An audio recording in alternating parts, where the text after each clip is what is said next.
Hello, everybody. How are you? Time for another community spotlight. That's where we look at different communities, in this case, around the Los Angeles area. And this video is going to be about a town called Commerce. Yes, that's the name, Commerce.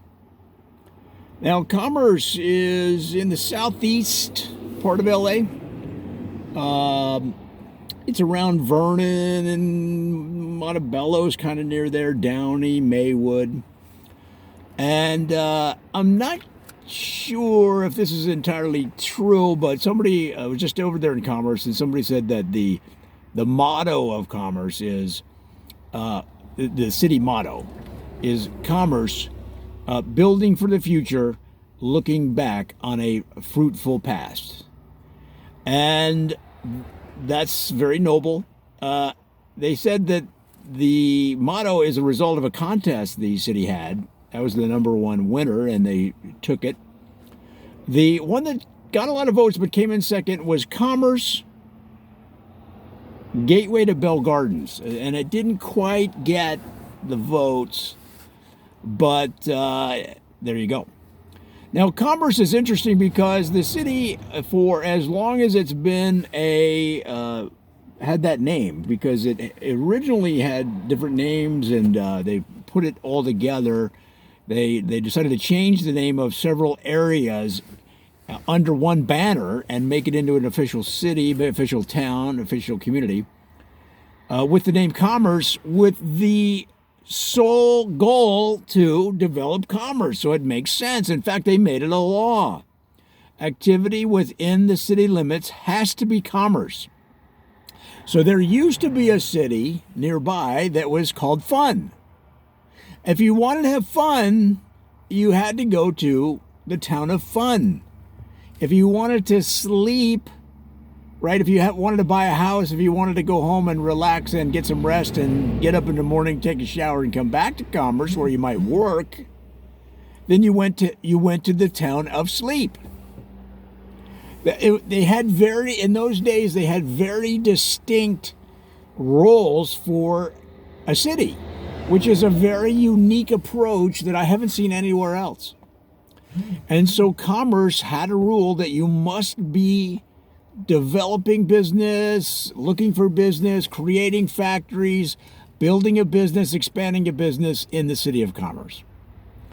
And so if you were just driving down the road, you might have got pulled over for a broken tail light, and the police officer says, what are you doing? If you say something along the lines of, we're going on a picnic, I've got my wife here, my daughter, my son, and our dog. We're going on a picnic. Well, guys, that's an automatic ticket. You have to be doing business in the city of Commerce. You can't be going on a picnic. Now, you might break out one of the sandwiches that you have in the picnic basket. You might break out a salad or a dish that was handed down through the generations of your family and try to bribe the police officer with this dish. And, maybe the officer has a Hispanic background. You could say that this dish is la receta tradicional de mi abuelita. This is the traditional recipe of my grandmother. And I don't know about you, but if I were a police officer and somebody tried to bribe me with the dish, and what you should do is lift the lid and let the steam and the smell come into their nose and surround their body. And then you sell it by saying, this dish is the traditional recipe of my grandmother. You can say it in English, say it in Spanish, it doesn't matter. I mean, it would take a police officer with some strength of will and conviction not to take that bribe. I would take that bribe. I would have my fork. I carry a fork in my pocket. I would have my fork out and start eating it right at the traffic stop. Okay? So The thing about it is, however you want to approach it or deal with it, what you have to keep in mind is that you have to be doing business.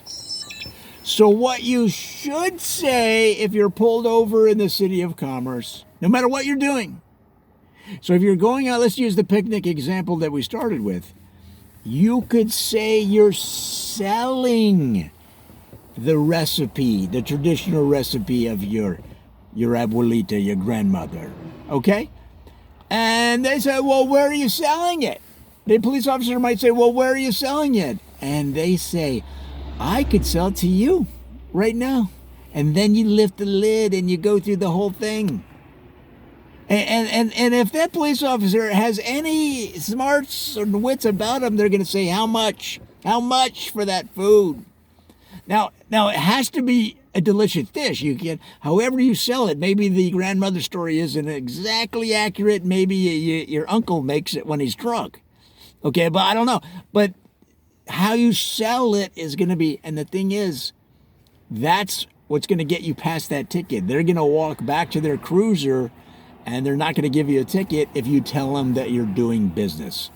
Okay, so that's why commerce focuses so intensely on business. Now you say, well, why? What if I want to have a work, live work loft? What if I want to have a live work loft where I just pad down the hallway in my pajamas and my bunny slippers from my bedroom to my computer? All right, I'm doing business. Well, no. You can't. You can't live in the city. You have to work and build a business, okay? That's the entire goal of the city. So, for example, let's say you get a knock at the door and it's the police again. They're like, hey, we understand you're doing computer work. You're walking down the hall in your bunny slippers, but you're living and sleeping in this building. Is that true? And you go, just a minute. I'm putting on my business suit.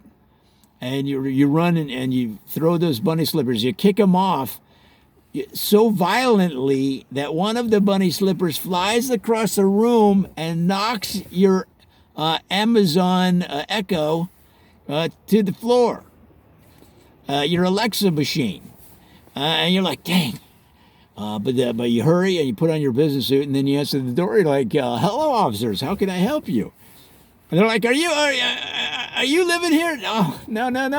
I got my suit on. I work here only.